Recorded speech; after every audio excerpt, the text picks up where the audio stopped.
Hi, Chris. Hello, how are you doing, Nick?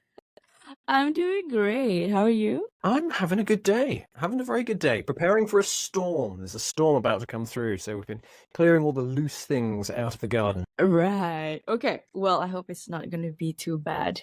Well, good afternoon to you, Chris. My name is Nicolette. I am the creator for the podcast titled You're Worthless. Read that again. The juxtaposition of your very soul.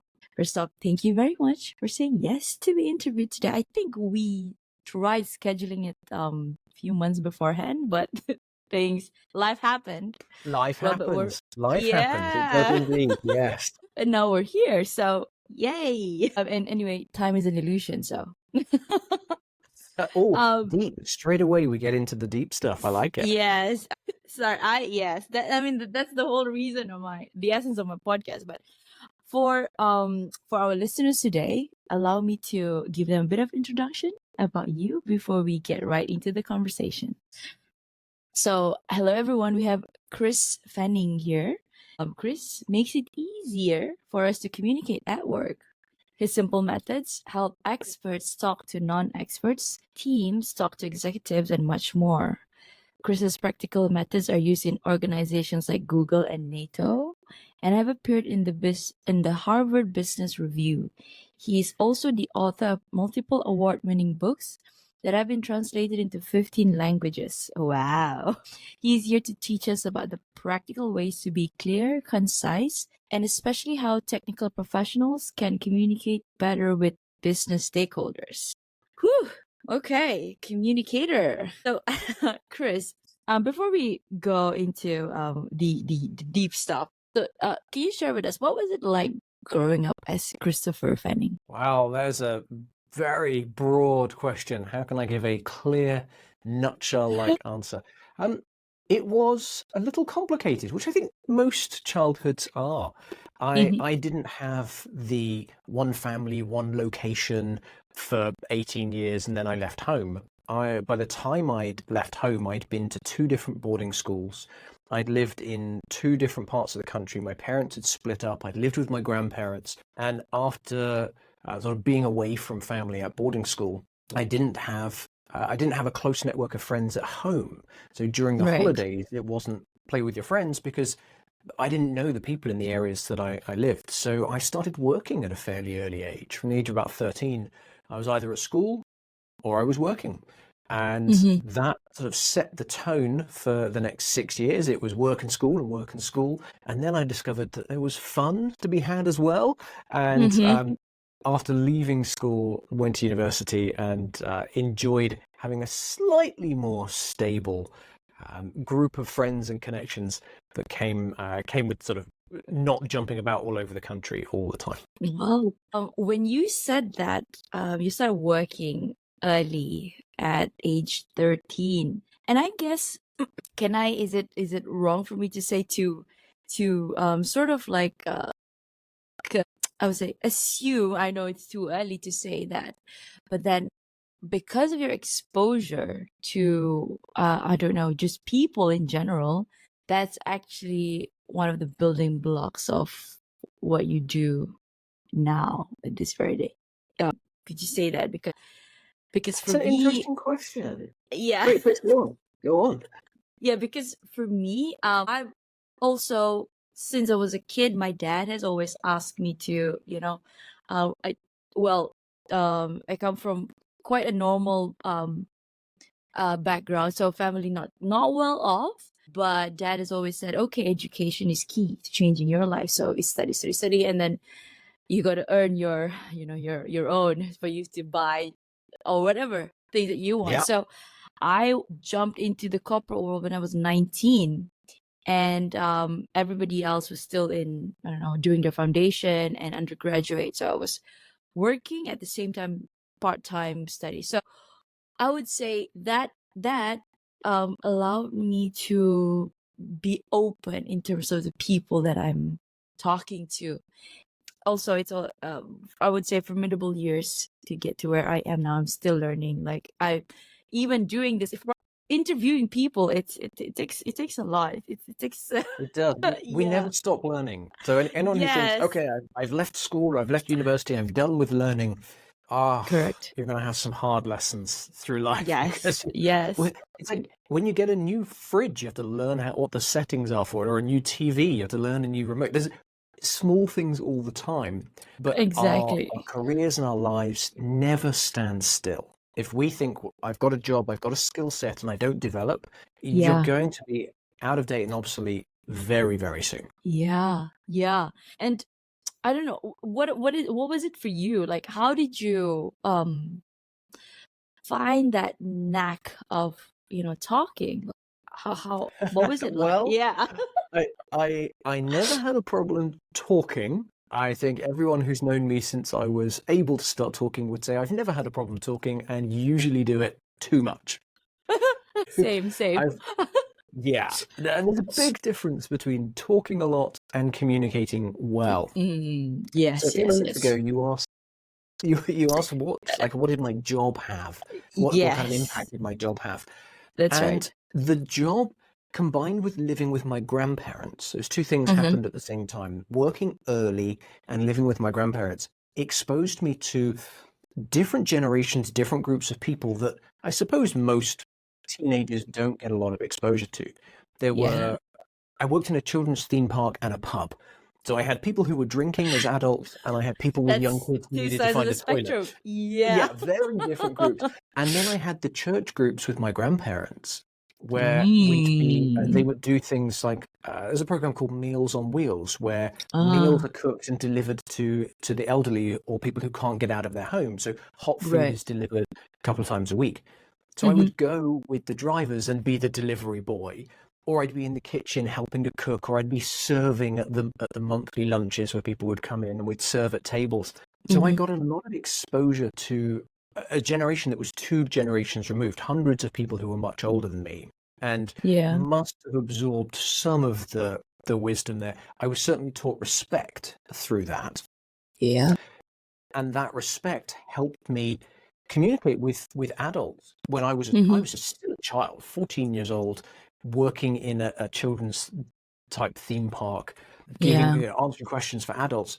There's a very different style of communication. I think Mm-hmm. being with my grandparents in that older generation, I learned the respect to be able to talk to other adults without seeming like a child. That's right. Yes. I love that. And also it's about being adaptable, right? I think the key word Oh there. yes. Yes. Yeah, Yes. that is the And you, key. That is the yeah. key. Adaptability. All of that, everything that happened in my childhood, all of that odd communication, unusual communication situations, Mm-hmm. helped me be adaptable and learn when to stop talking. Mostly. It took me quite a few years to really get a grip on that. Tone down. You'd have to ask my wife as to whether I actually have a grip on it now. Did it? But I was able to adapt to different levels of respect, speaking to different age groups, speaking to different levels of authority. Mm-hmm. And you asked, what does that mean for my work now? It's Yeah. not what I teach. I don't teach any of those things. I don't teach how to communicate with respect. Those are things I believe that we should do anyway. We should always Mm-hmm. communicate with respect and deference, whether you're talking to somebody who's brand new in a job or the CEO, whether you're talking to Mm-hmm. your grandparents or a child. Always communicate with respect. Right. But the adaptability that you pointed out, that has carried through and is a core piece of the communication methods that I teach, is Right. how to use simple frameworks and adapt them to different situations. Oh, frameworks. Wow. I love that. I'm from the project management background, so frameworks is something that I'm very familiar with. Oh, okay. Before I would like to get into that a bit later, but I would like to get your opinion. How to start conversations at work? Yes. Could you be more specific? Because I'll answer the question with I'll give a little So, more framing for that. Because yes. communication at work is situation dependent. So Mm-hmm. what Context situation would dependent. you Yeah.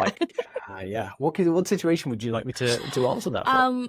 Okay. So say you have a project that it's not deliverable within the stipulated timeline, but the management says you have to do it either way. How do you deal with that? How do you start that conversation? Well, the Yes. nice thing about answering this, and nice might not be the right word. The interesting thing about answering this is I've been in that situation prior to doing what I do now, I was a project manager, a program manager, and a director of a PMO, project management office. Yes, And PMO. our lives basically involve people saying, do this impossible task in this impossible time frame and don't give us any excuses. Yes. So, to answer the specific question, how would I go about approaching that? Well, the conversation starts. There's a couple of frameworks. You need to frame up the conversation. Say, hi, boss, I want to talk to you about this project. And then you're either asking for advice or you're saying, I need to let you know what I think. So you're giving a clear intent so they know what to do with the information. And then a key message that sets up the conversation. So I want to talk to you about this project. I have some concerns about it. I'm looking for your advice. I don't think we can deliver it on time. Now let me explain why I think that. So you've set up that conversation with, there were three things in that one framework I just used. There was context, intent, and a key message. That was the topic. What is the other person going to do with it? And what is the headline? Right. Then I would go on and I would summarize my concerns, but I would summarize it using a 3-part process: goal, problem, and solution. I say, I know that our goal is to deliver this program by a certain date. The problem I see is we don't have the resources, or this is complex, or we've done something similar before and we've never been able to meet these timelines. What I proposed we do about it, now I'm talking about the solution, what I propose we do about it is look to see whether we can increase the budget, change the timelines, change the scope. Then I can say, I have some ideas for a solution, and I want to talk to you about what those are. So I've set up the conversation. I've told the other person we're going to talk about this. And then I've summarized everything in 3 or 4 lines using goal, problem, and solution. And when I do that, it shows my boss that I understand what we're trying to achieve. Hey, there's this goal. We want to achieve it. That's the good thing. Yeah. I'm letting you know that there's something that's standing between us and achieving that goal. This is the problem. And then I'm talking about the solution. Let's talk about what the solution is and how we can make this work. I mean, that is, if not the approach that I always take, but sometimes it's not always acceptable, right, to our bosses. So say you are presented with that kind of framework in solutioning by your team members, and you are not agreeable to it. Well, how would you respond, and how can your team member persuade you that, this is I'm giving you the full autonomy, please? Yes. Okay. It's always situational dependent. So there isn't one answer to that situation. But what we can do is we can look at some examples.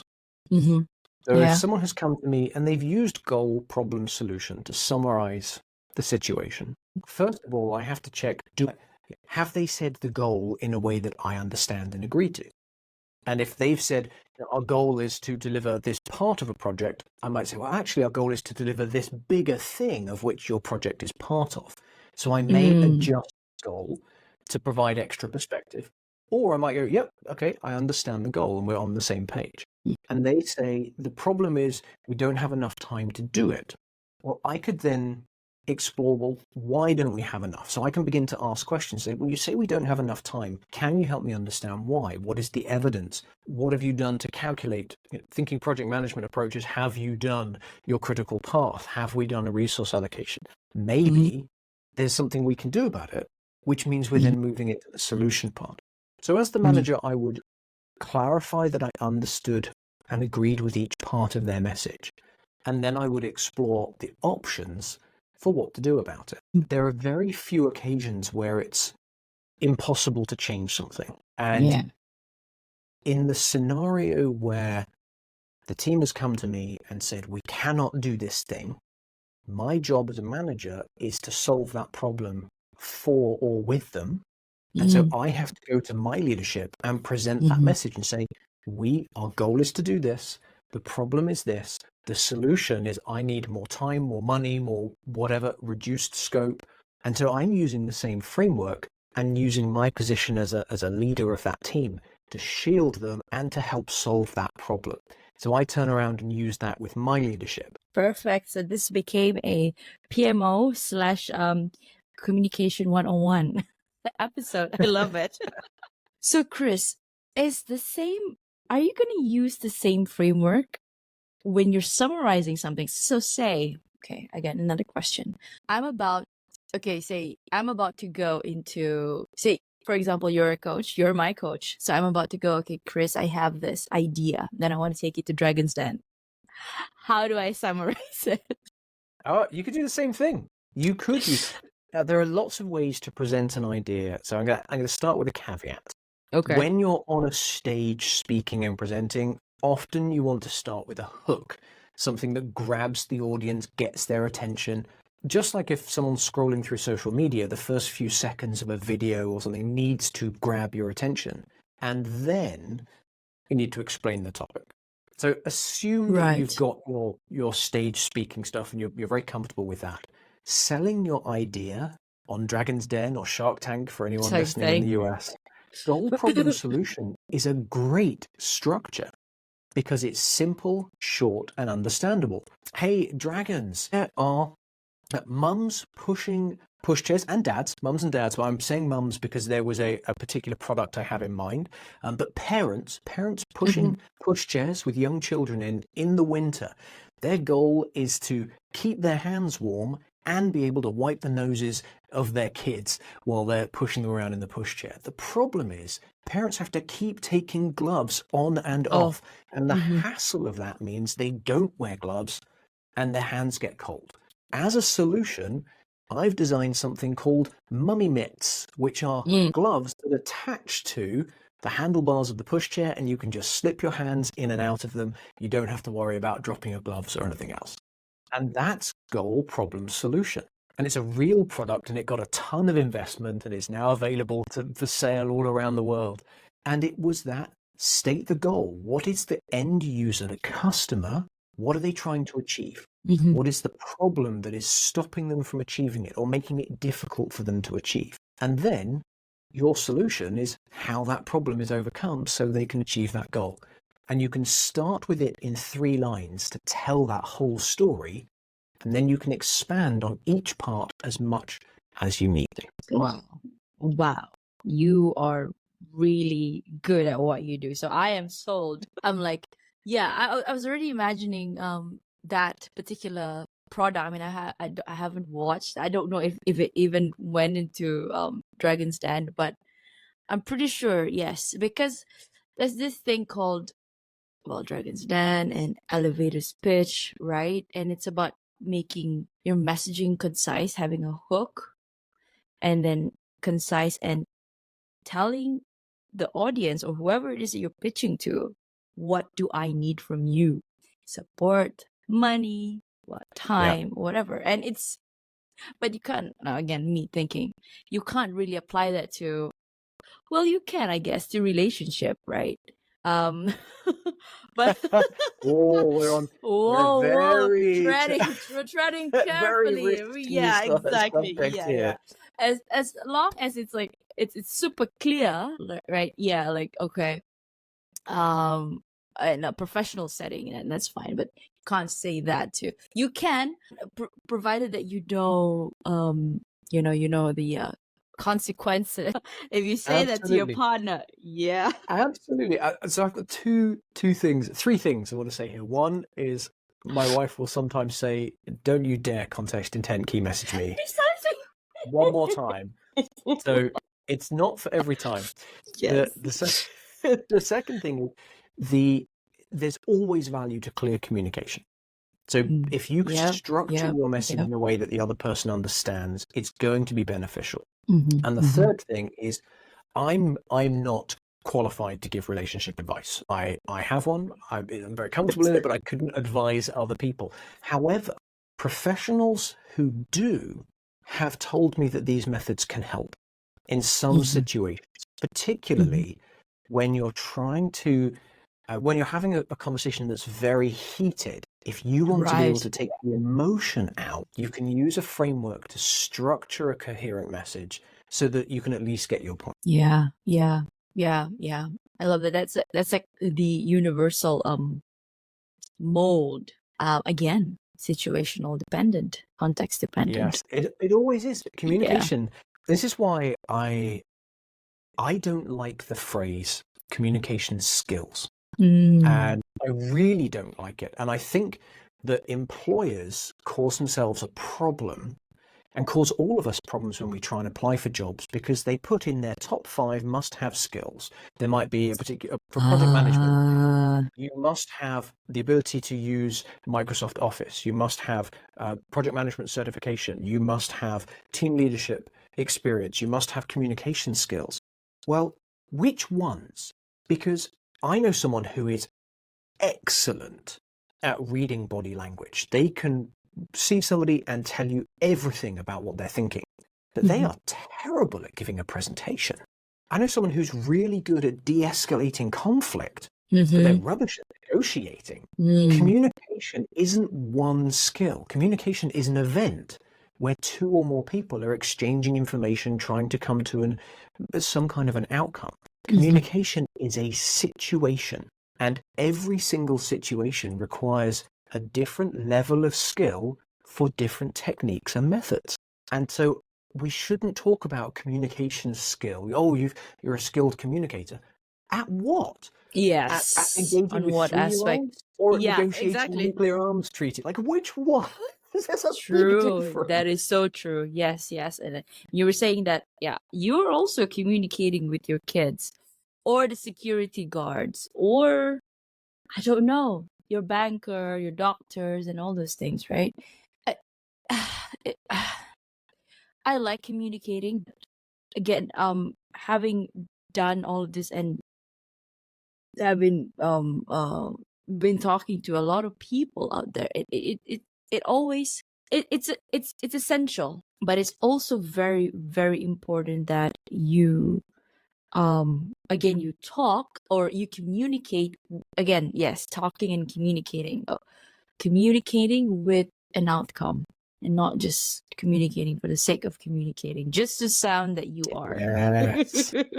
Yep. What You is have it? to have substance. Yeah. It does. You do. With one exception, which is sort of social, just chatting with friends doesn't have to have a particular outcome. There's just a Yeah, sense of enjoying that time.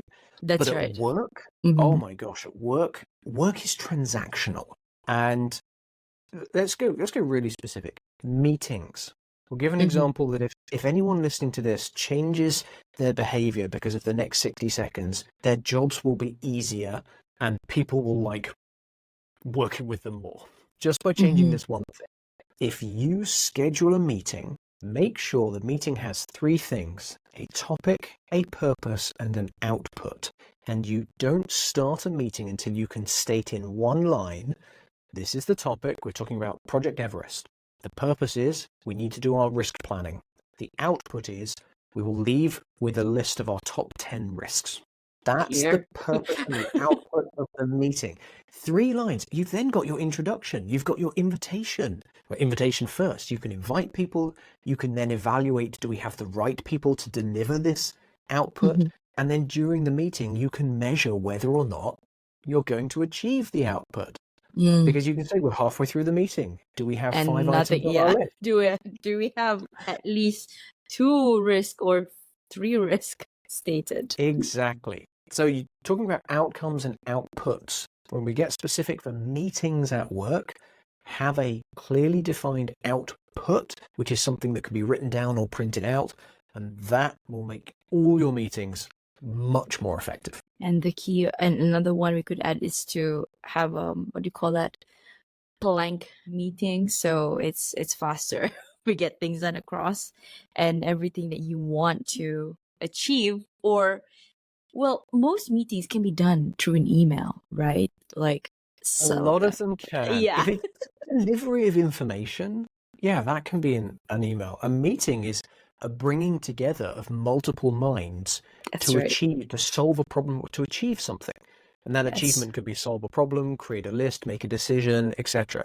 If you bring people together just to talk at them, that's a lecture. Mm-hmm. It's That's not a that's not a classroom lecture. meeting. Yeah, It's that's so true. don't lecture people. He says, Thank giving you. a Preach. Preach. Yes, people would. Yes. Okay, that's a good one. Do not lecture people. When you were saying that, images flash inside. It's like, oh yeah. Some of my ex bosses would appreciate that, or my colleagues at least. we would Ex appreciate it colleagues. if the bosses had done that. Yes. Yes. So yes, Chris, thank you so much for all your wisdom, your golden nuggets. These are all very, very crucial in how we navigate our professional and business lives. So, Chris, okay, so specifically, there is a question that it says a guide for IT or tech professionals. Now, these are people with technical jargons, like when they say, I just say SAP modules and throw all these jargons to me from the business perspective, from the business side. What is that secret of bridging the gap between the two? I'm smiling because I love this topic. This is, I would get up at 3 o'clock in the morning every day to help solve this problem. In fact, that's what I spend my time doing. Wow. Bridging Okay. that IT to business or business to IT goes Yes. both ways. Bridging Yep. that expert to non-expert divide. Mm. And it's complicated in that it takes time to build up the ability to do it. Now, I teach a couple of programs for this, and it's a multi-day course to teach everything, usually spread out over a long period of time so that people have time to practice all of the different elements. So with that as the context for, it's hard to give a simple answer to this. There are a couple of things that the technical people can do, but also you can do to get the information you need from those technical people. So it starts with perspective. If I'm a developer, Yes. and I want to talk about my problem, there's a problem with the XYZ system. I know what that system is. I know what the problem is. I know why I want to solve it. You don't.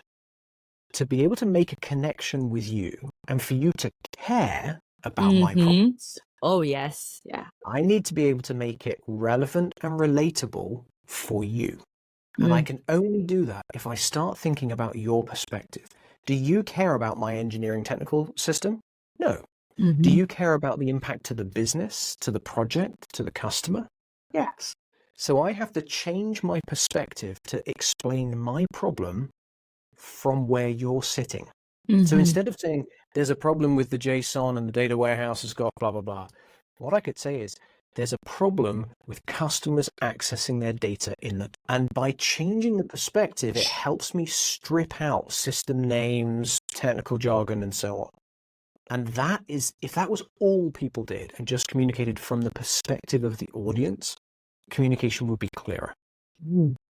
Well, I like that. It's like coming up to somebody and say that even you may not know what my problem is, but I want you to see it through your own lens. So I'm gonna say, if you don't do this, the colleagues or our say the access to our internet portal, whatever, it's not gonna be available due to our cybersecurity attack. Something like that. Again. Oh yeah, impacts. You highlighted the impact. So that's the second thing. If you first thing is perspective. I skipped the first step. No, but that's okay because you started talking in a way that I would care about. You weren't talking about the system. Yes. You were talking about I care about the impact to customers. So That's that right. worked brilliantly for me. So the second part is to make something relevant. And there is one thing that if we do it, it makes our message relevant. You cannot fail to be relevant if you state the impact to the other person. And here's an example. Imagine you got a letter through your front door in the mail, and it said, "Hi, we're upgrading the internet in your area. We have 10 teams of people. They'll be working over the next 8 weeks, and we're going to upgrade it from 100 megabits to a gigabit per second, and we're spending 50 million on this upgrade." how much do you care? Not very much. Maybe a Yeah. little. Maybe some people are going, Yeah. brilliant, my internet's terrible. But Yeah. everyone's like, Yeah. don't really care.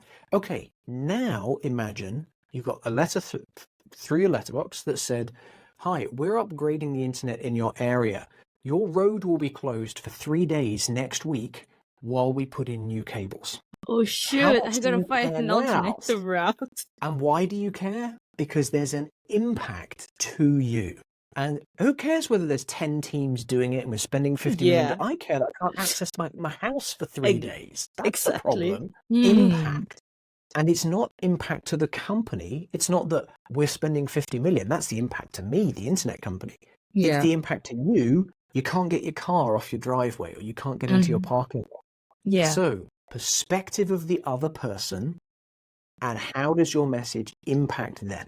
There's a ton more. But if you can do those two things, oh my gosh, the clarity and the focus, you'll get a clear message and other people will pay attention and understand why it's important. I am just recalling back all the arguments I had because of not knowing this tips or skills. Like I've only started realizing this earlier, I don't know, this year, that I had to sit with myself and just again to be able to, because I am excuse me, I am opening up my own practice, therapy and coaching. Therefore it is something that, and in that, the module itself says that you need to be able to explore and to, because you're going into the some sort of a I wouldn't say, I don't want to say regression, but things that you need help with. So backward, right? Regression or whatever. So it's like asking again the right questions and also navigating it, not in a way to pry, but to get into an outcome. And of course it is not the same because it's a totally different approach, but still it is the glue in, I would say, in everything. It's how, again, context, when you're with your client or when you're with your bosses or when you are just with your internet provider company, right? I may have jumped off tangent a little bit, but that's just me trying to pull it all together, like, yeah. And This is relevant in every. This is the thing that's relevant across all communication.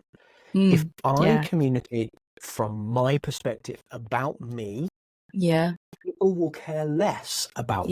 yes, If I yes, communicate from their perspective about them, the impact to them, they will care more. It's yeah, not a universal way to make people care. But if you don't do it, it'll be an awful lot harder. yeah, And this happens at work. The example at work is two people, could be in the same team, could be in different teams, arguing about whether they should or shouldn't do something. And they're both arguing about it from their perspective. As soon as one of them switches and starts arguing from, like, on behalf of the other person, well, suddenly they're both on the same side of the fence. yeah, yeah. Trying to convince them there. We need to upgrade this system. Why? Because my job is hard and I'm wasting time, spending time that should be automated and all the blah, blah, blah, blah. And I. My boss doesn't care about that. Ooh, I like that. Instead, I like that.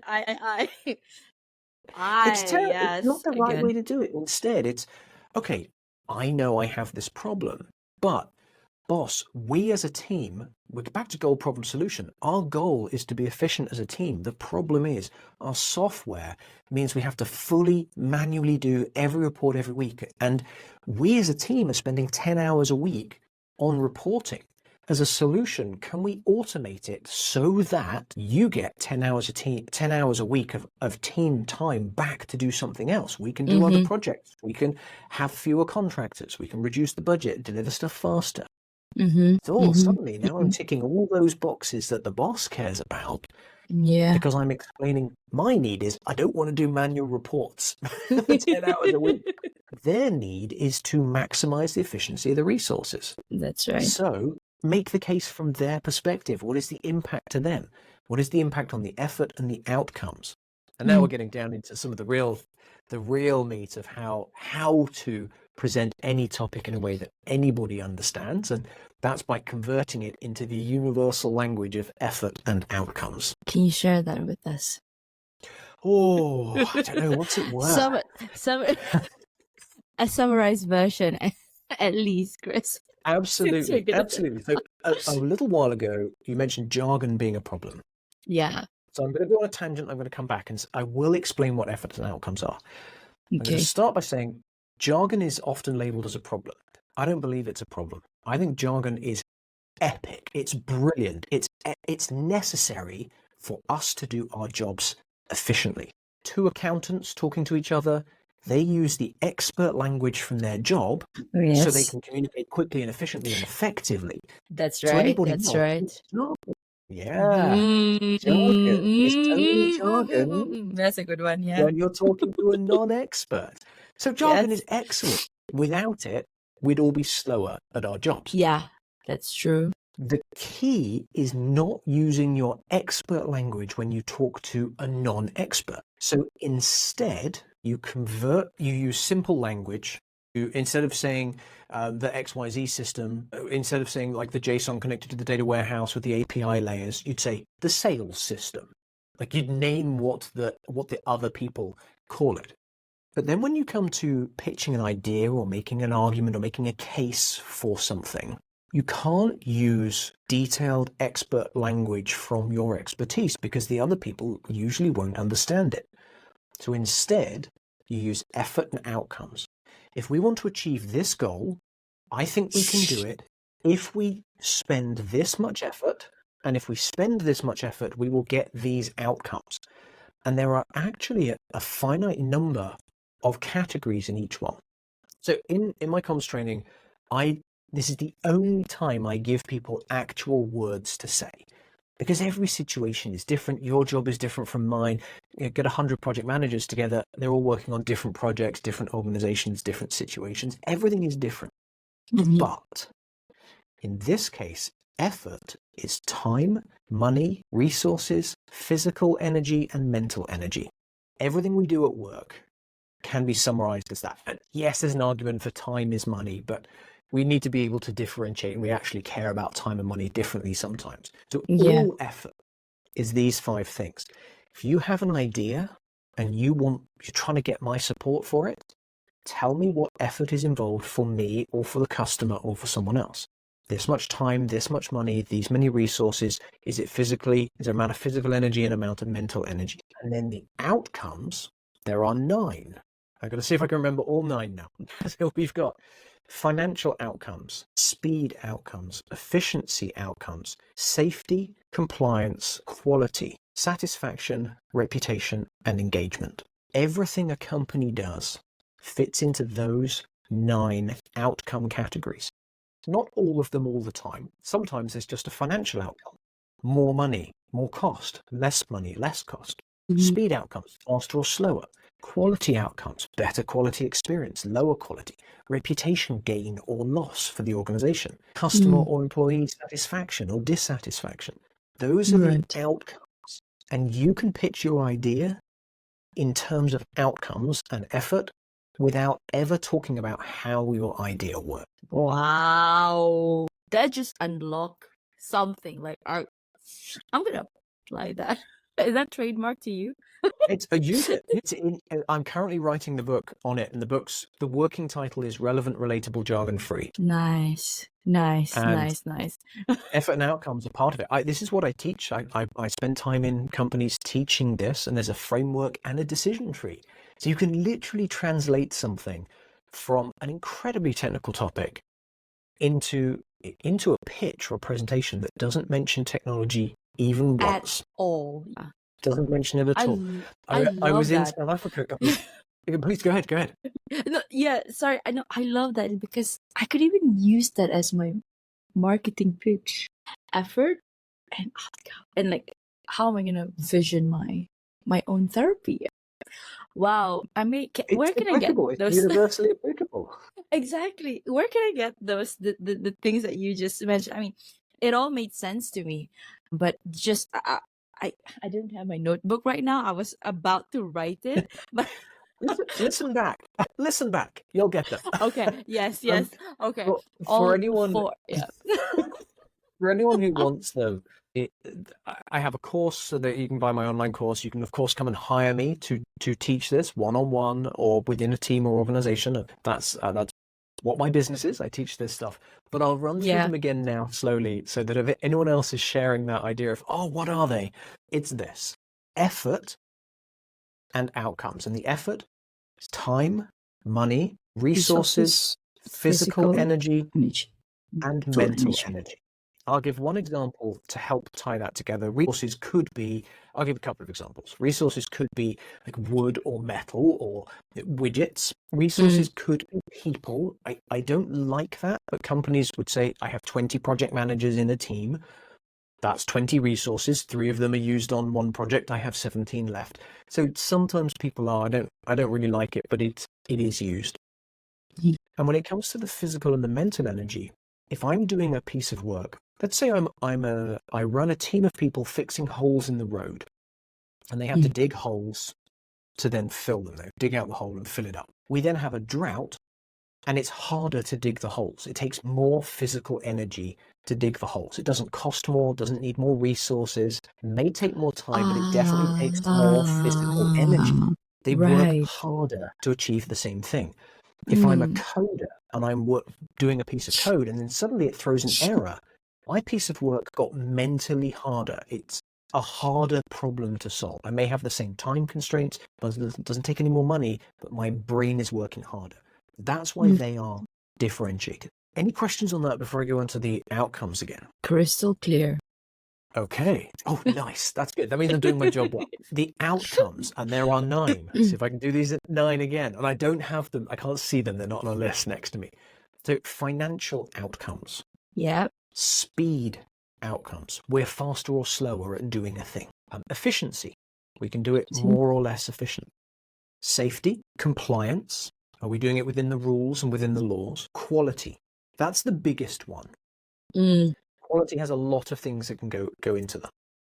Satisfaction, reputation, and engagement. And if anyone's wondering, I often get the question, but what about legal? Legal is an outcome. And it's not. Isn't that It's not. compliance? Legal, yeah, if you have a legal problem, you may have a compliance issue, or Yeah. you may have a financial outcome. You win a court case and get you Right. get money, or you lose and you pay a fine. You have a reputation gain or loss because of it. So legal is situational. It's not an outcome. What So about everything else safety? can be measured. Right. You were mentioning about safety, like in what context? Yep. I run a metalwork factory, and once a month someone loses an arm. We don't There's want a anybody safety to lose problem an there. arm. Right. Yeah. Okay. The management, here's a really good way to describe it. Management is saying we need to work faster. Okay, if we work faster, we get a positive speed outcome. The problem is we have a safety outcome and people might die. Oh, People, yeah. thumbs up. Yeah. The problem, People people might be die. injured, might die, which then means we have to stop production, which slows us down. So we don't get a speed benefit. We No actually end up financial going outcome, slower. lower And financial no, outcome.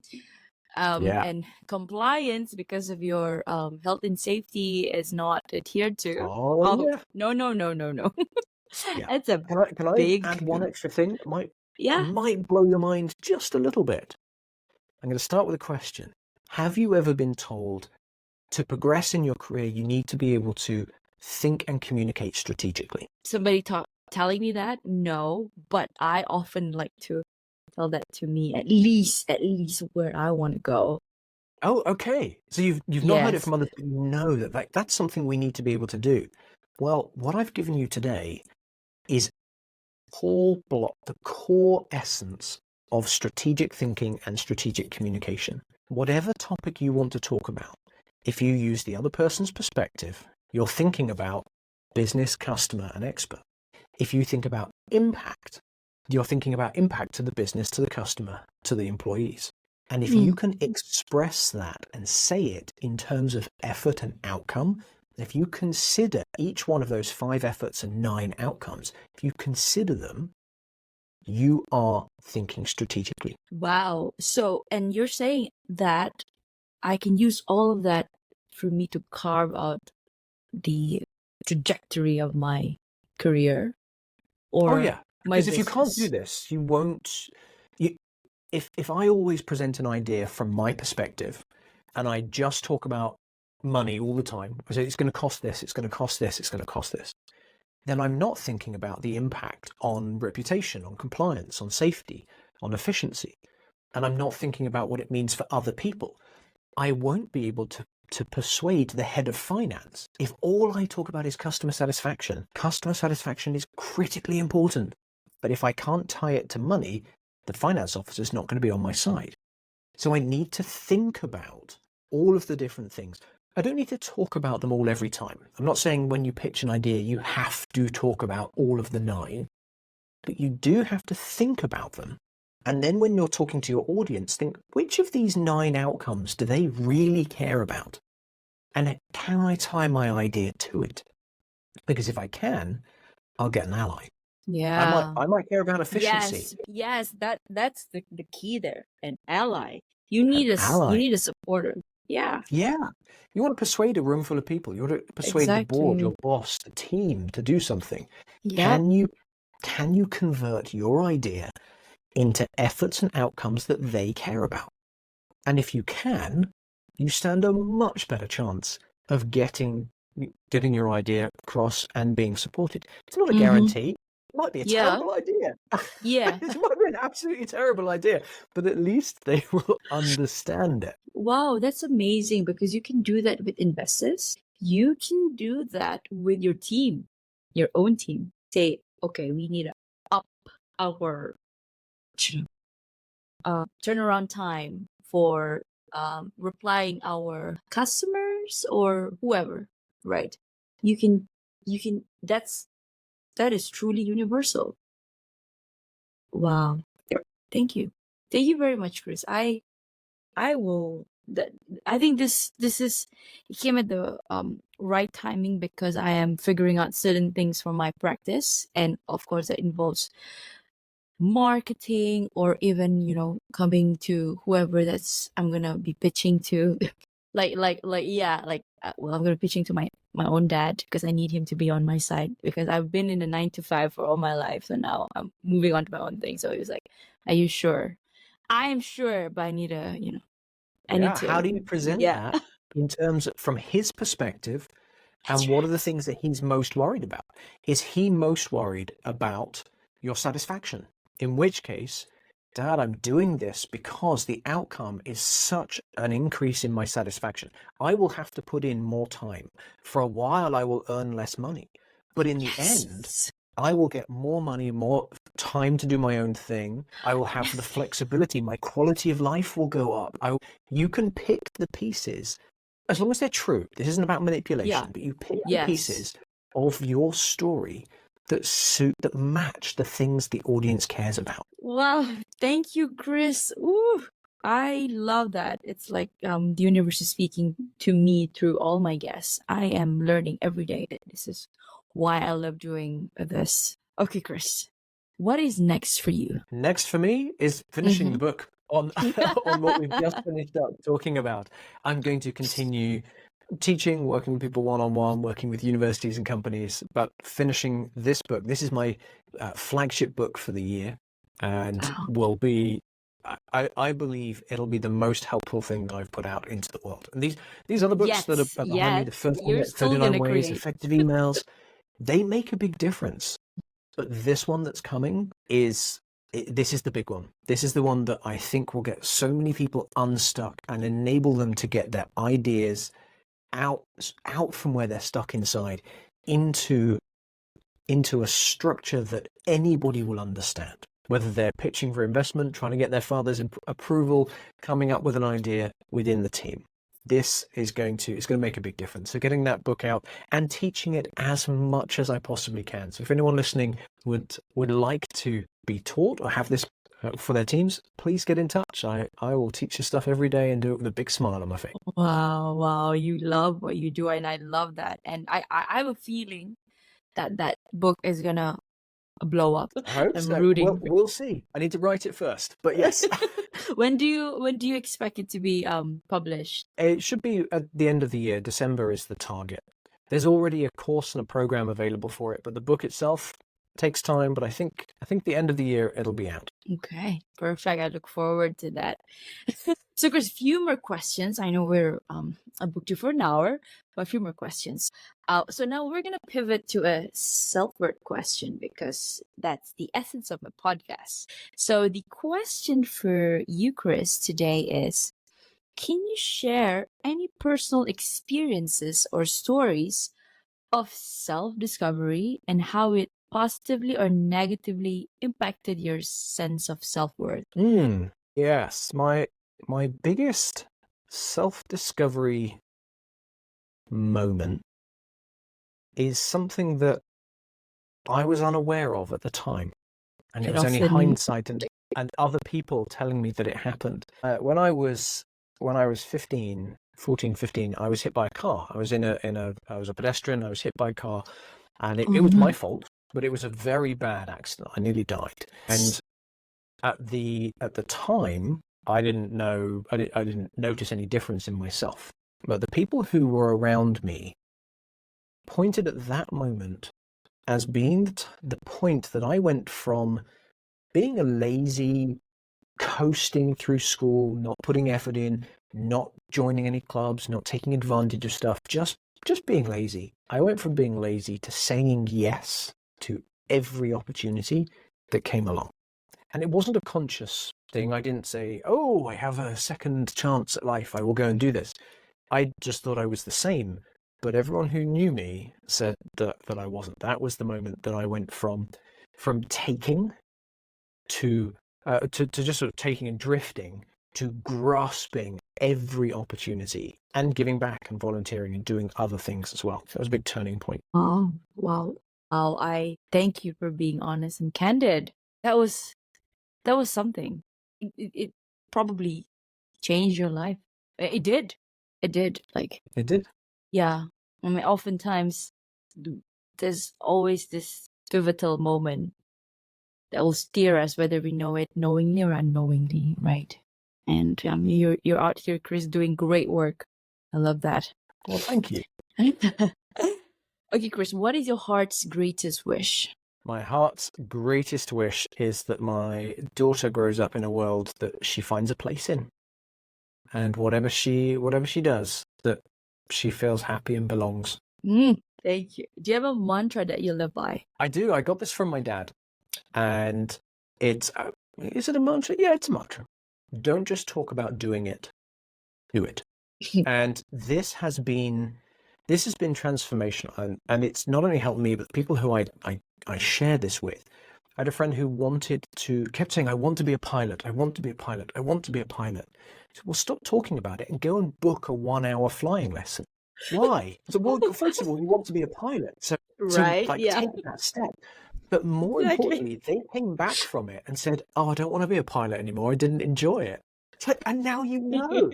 Yeah. So don't just talk about doing it. Take a step. And then you'll either say, oh, yeah, I definitely want this and I now know how to do it and I'm on that path. Or, oh, no, actually, I don't want to do it. I'll look for something else. So don't talk about doing it. Do it. Just do it. Like, I've always have this thing as well. Like, if I don't do this thing right now, what am I going to feel about it 3 or 5 years from now? I've always been that person that says, you know what, just do it. I mean, if it fails, fine. I'd say I lived that experience. Like, okay. But what if I fly or soar in it, right? Or it could just be a trip. It could be a life-changing trip, right? Yep. People say, I want to go to Paris. I always want to go to Paris. I want to go to Paris. Oh my God, Chris. Yeah, Start putting money aside to go to Paris. Pick a date. Pick a date, Let's- even if it's in 5 years. Pick a date and say, all right, I'm going to put True. this much money in a pot every week to make it happen. It's true. And then either you do it or you go, actually, I don't want to go to Paris anymore, and you stop. Anymore, yeah. I'm gonna use that for something else instead, or go somewhere else. And you just said Paris, and I was supposed to go to Paris this year, but I'm postponing it because of my practice. Oh, so Okay. yes, Priority. but I will. Yeah. Priorities, yeah. But I am still going regardless. This year or Excellent. next Glad year? to hear it. Yeah. Okay, Chris, is there anything that keeps you up at night, or do you sleep well? Oh, I sleep really well. I'm asleep within seconds of my head hitting the pillow. Not because I'm exhausted. I'm just I go to bed. I'm like, okay, it's time to go to bed now, and I'm out. Wow. So, And do you go but- to bed on time? I would like to. My goal is to be in bed, lights out before 10 o'clock, because no matter how, and I'm usually sort of 4 out of 5 nights that happens. And one of the reasons it's so important is if I stay up late as a treat, go, I'll have a glass of wine, I'll watch a movie. What I'm actually doing is punishing myself, because my daughter will get up at the same time, regardless of when I go to sleep. So you are I'm gonna get at a less sleep. disadvantage. Yeah. Exactly. The best treat would be going to bed at 8 o'clock and getting 10 hours And sleep, then- yeah. would be amazing. Or getting up earlier and do your thing and then wait for it to wake up. Right. Yeah. Could be. And- Yeah. no, I'd rather get more sleep. You'd rather get if more I sleep? don't get 8 hours, I'm just not a very Minimum. nice person. Yeah. Okay. About 7 We- hours yeah. minimum. 8 hours Minimum. is that would be lovely. No. Okay. Wow. Okay, last question. So, if you could create a quote right now for you to leave to the audience listening and the world as your legacy, what would it be? It would be my dad's advice to me. Don't just talk about doing it. And do it. Do it. Beautiful. I guess that beautifully wraps our interview today. Thank This you, has Nicolette. been- It's been great to chat with you today. Yeah, me too. I think we can connect on that project management level and also the communicating. And because I myself am very interested in those two topics, or even anything like So it's a super duper I would say very enjoyable conversation today, and I've learned a lot.